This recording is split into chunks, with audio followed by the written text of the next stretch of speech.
we're hosting Soderquist!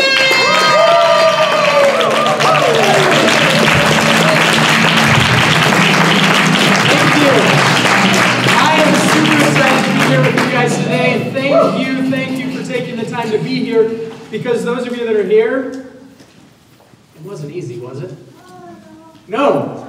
There's opposition, there's stuff that comes to be here, so give yourself a round of applause for being here, because you had to overcome some stuff to be here. So thank you for being here, because out of all those that registered, you are the ones that are here. So thank you for being here, and I want to recognize Phil Well, Live Well, Eric Bailey and his team. Thank you for allowing me to be here. So thank you. So I'm excited. I've been working with youth and their families for 10 plus years.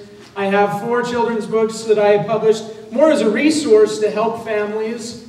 It's a self-help book in children's book form. I like to write about maggots and worms and dust mites and caterpillars and things like that, because how many of you have ever had a time in your life when you didn't feel that you were that butterfly? You felt more like that caterpillar crawling on the ground, struggling through life. Yeah, so we've all been there, we understand how that is, but there's beauty in all areas of life. So in the dark times, there's beauty, because we can't have light without darkness. They come together. So we can't have a wonderful life experience without the hard times. How many of you guys like amusement parks? Okay? How many of you like the roller coasters that go up way high, go super fast, twisty, twirly? Okay? What if you went to an amusement park and you just got on the roller coaster and it was just straight? And the same motion, you just step on and you just go.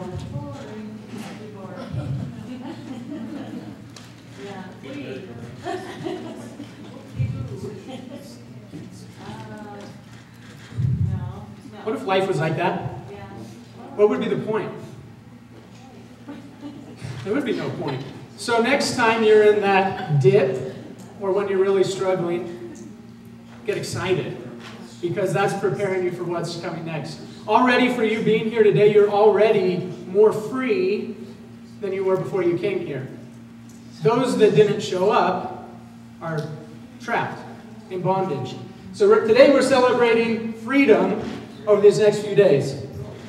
Who likes freedom? Yes? Can I get a louder wahoo than that?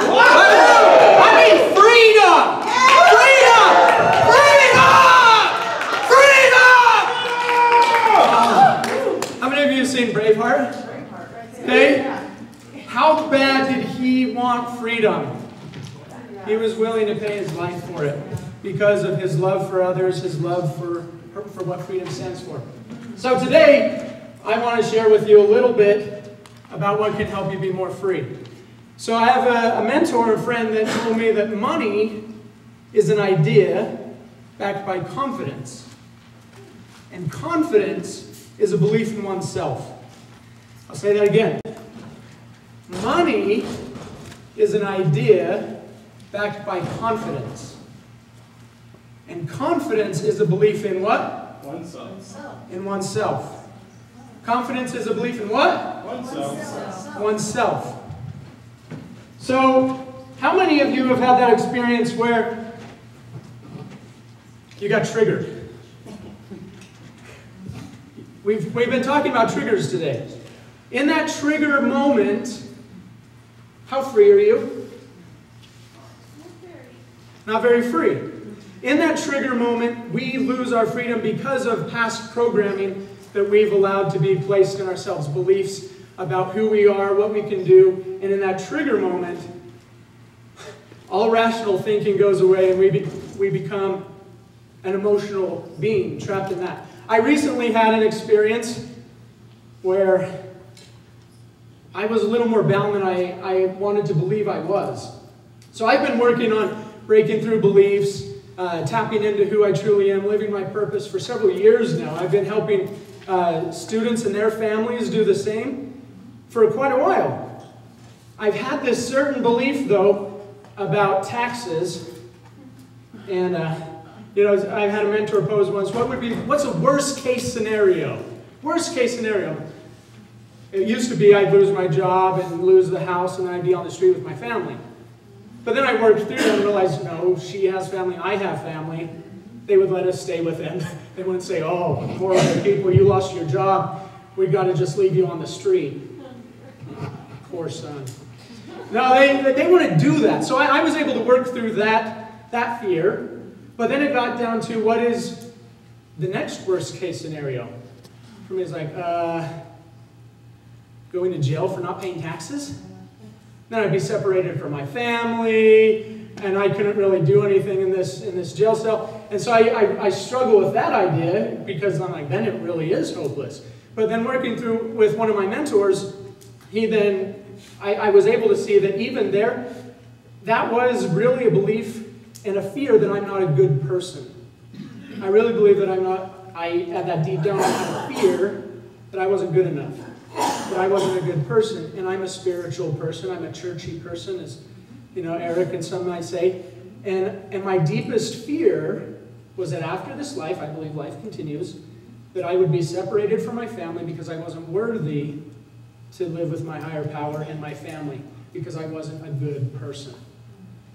So whoa, that's a good belief to recognize and break through. So I broke through that, I thought.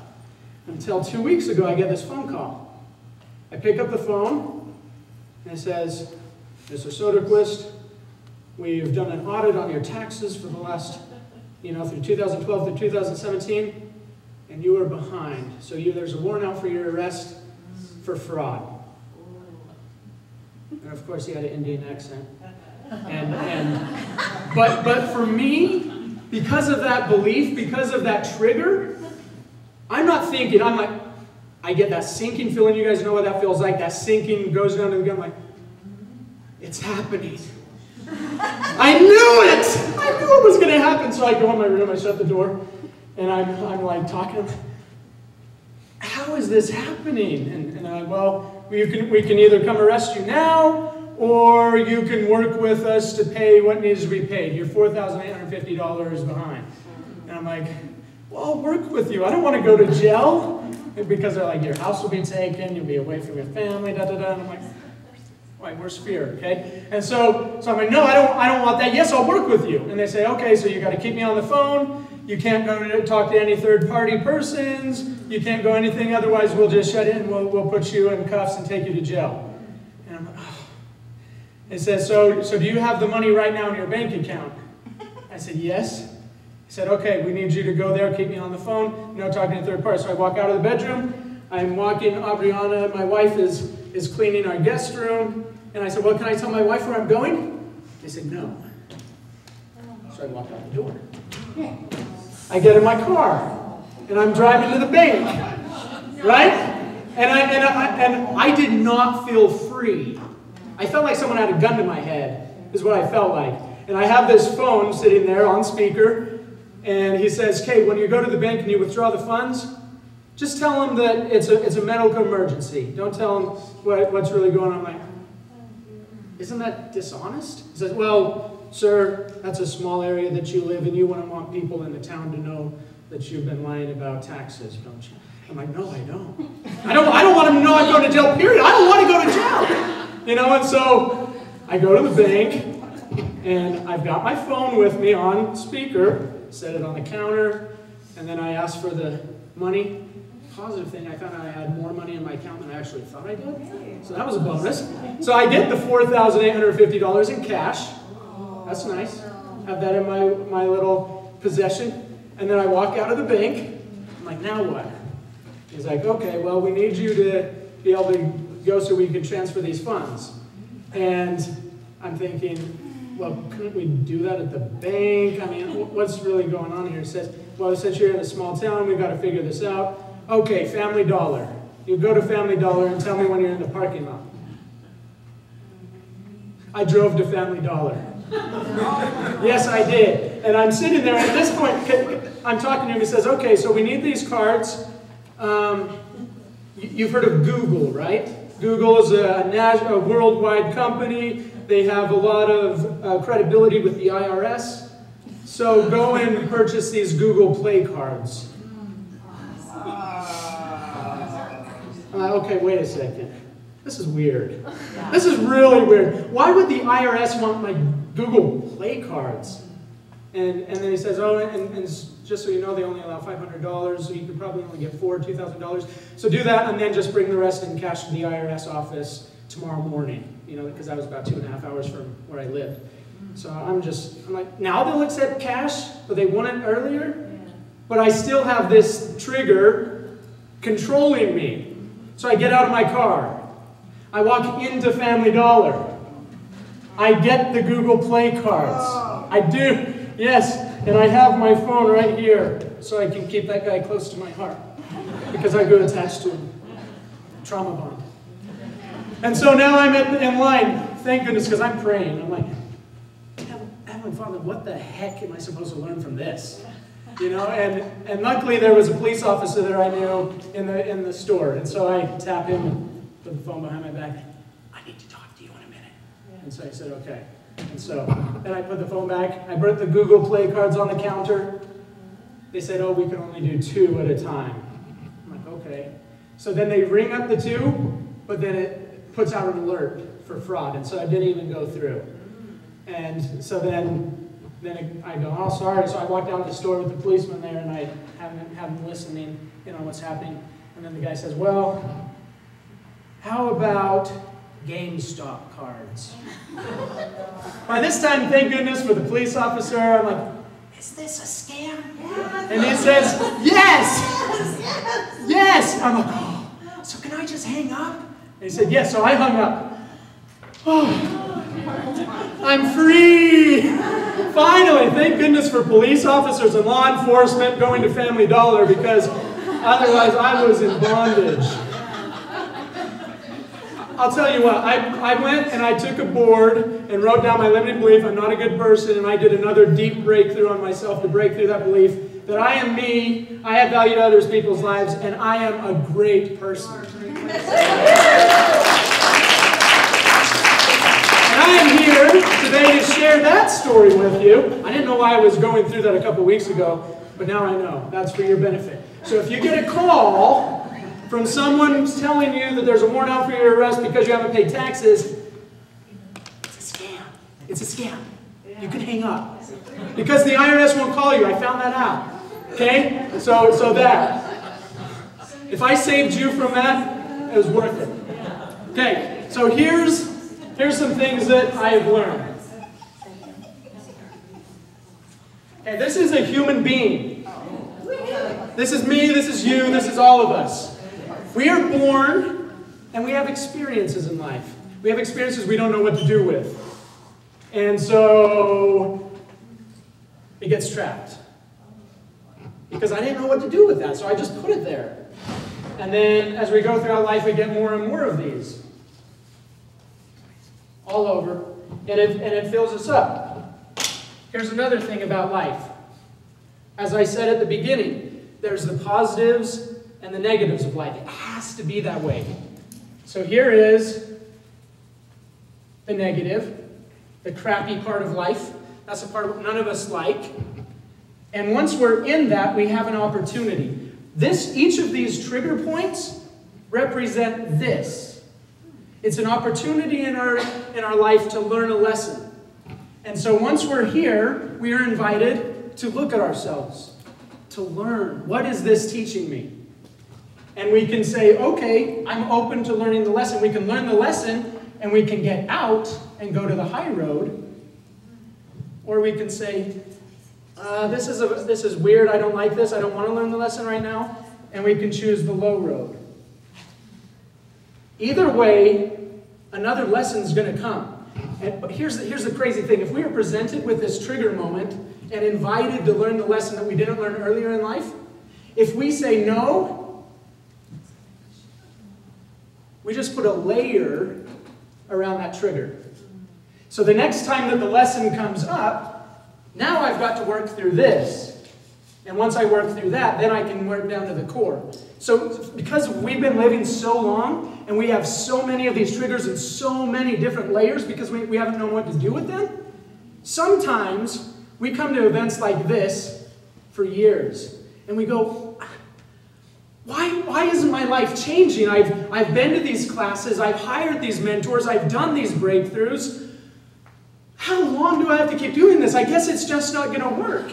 And what actually happened was we've been working on this belief, and we've erased, each time we come here, each time we do breakthroughs, we erase a layer, and another layer, and another layer, and another layer.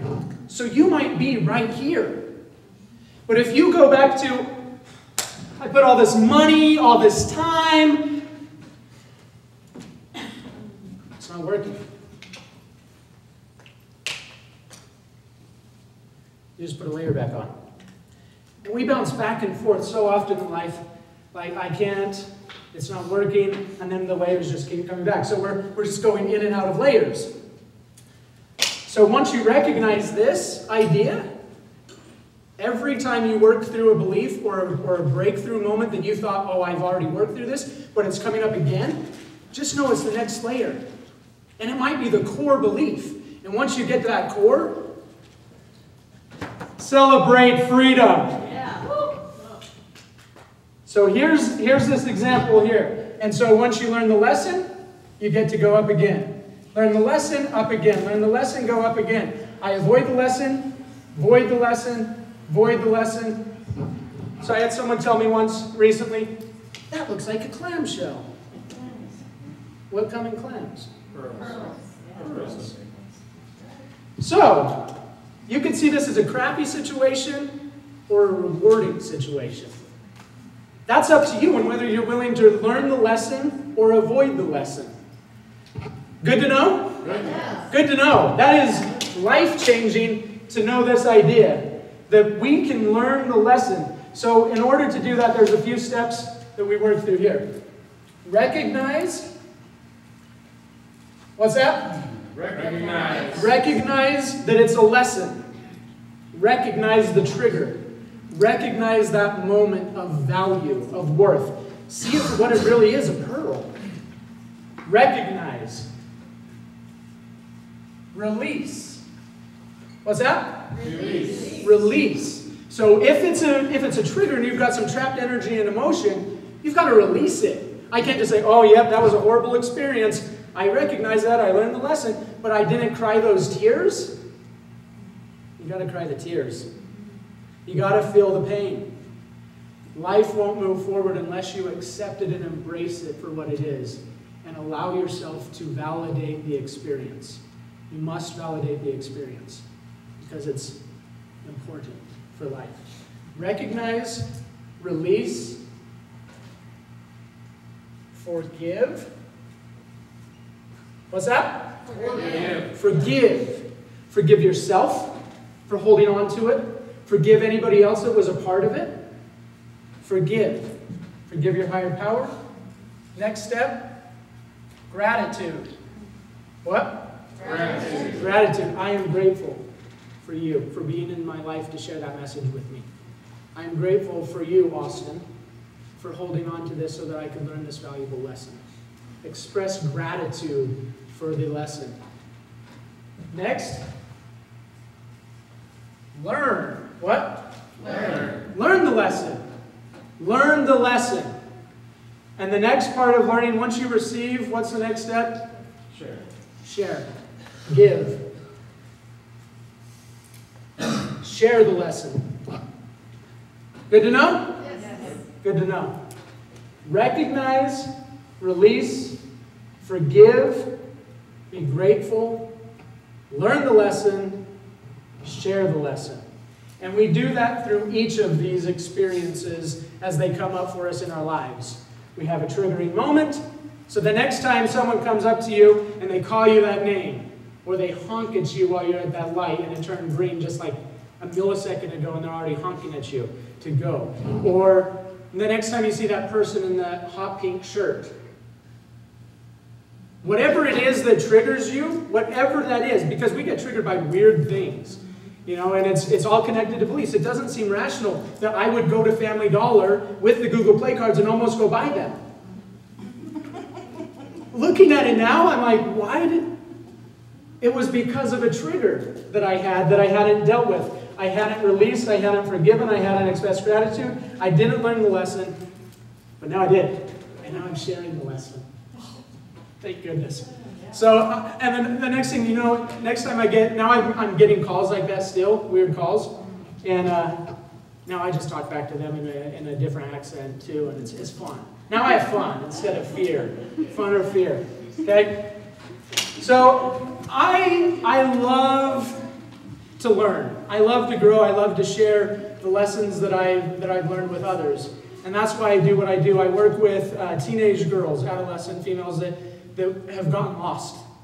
And it's based on an experience that my sister had, and it's been part of our family calling to reach out and help girls and their families. And just recently we've been expanding even more so. So I have my own events that I do. I have books that I write that I've started with. So this one, A Maggot's Life, The Power of Belief, came out in 2016. It took me 5 years to get this book published. Because when I started, I'm like, oh, I would love the idea to be a published author. But in my mind, it seemed impossible. How many of you have ideas or goals that you have in life that's nice, but it just seems impossible? Make $1 million a year? Yeah, that would be nice. But that's impossible for me, right? So that's where I was with this book when it first came. That's why it took me 5 years working with mentors, going to events, to break through these different barriers and get down to the limit, the core beliefs of what was keeping me back from sharing my message. And the next thing was I wanted other people to do the illustrations for me. Well, I tried to hire this illustrator, that illustrator. They would get through page 1, and then none of them could go any farther. Time after time after time. So I'm like, okay, what's the lesson here? Because I have another mentor that says, you always get what you want, and if you don't get what you want, you get a lesson. As soon as you learn the lesson, you get what you want. So finally, I'm like, okay, what's the lesson? And the lesson was, I got from intuition, you need to illustrate this book yourself as part of your journey. So, good to know. I learned the lesson, I illustrated the book, and now here it is in physical form. Nice. All right. Now that deserves a round of applause. That is huge. How many people do you know that have a book inside of them, but they can't get it out? We all can get it out. How often and how long are we willing to work on getting it out without giving up? Because as long as you never give up, you'll achieve anything and everything. Giving up is what stops it. So this book is about recognizing that you're a miracle and you have a purpose. So this one is for families to share with their children, and as they read, to help them see those underlying pieces that are there. And I didn't realize this until later, but this book also contains a message about a problem we have in our world, which I've called the maggot syndrome, which is about living in fear, about looking for external things to fill you, which never works, and that ultimately always leads to giving up and death. We've got a lot of suicide. A lot. Too much. And that's why I'm here. That's why I do what I do, is to save lives. This saves lives, this idea. So you work through that. The solution is in the book too, thank goodness. It's not like, and then Fred the maggot died. Good night, children. Dream without that. No. The solutions are too. Thank goodness Grandfather Fly comes with the message that you can change your circumstances. Just because you were born in a trash can doesn't mean you have to stay in a trash can. Yeah. And so that book is powerful. Grandfather Fly teaches to be accountable, to learn to love himself, to be grateful for his life experiences. He uses declarations, I am statements, to see himself as a better person. He turns inward to find his purpose. Because guess what? We were all born with everything we would need for success. All Erica's doing here, all I'm doing, all this is doing is reawakening you to your greatness. You are all a miracle. You have a purpose. It's inside of you. All you've got to do is turn inward, get through the layers, and you'll find your purpose. And then you can start living it. And once you're at that purpose moment, then you get to start sharing it with others, and you get to become the mentor, the person that gives back and adds value to other people's lives.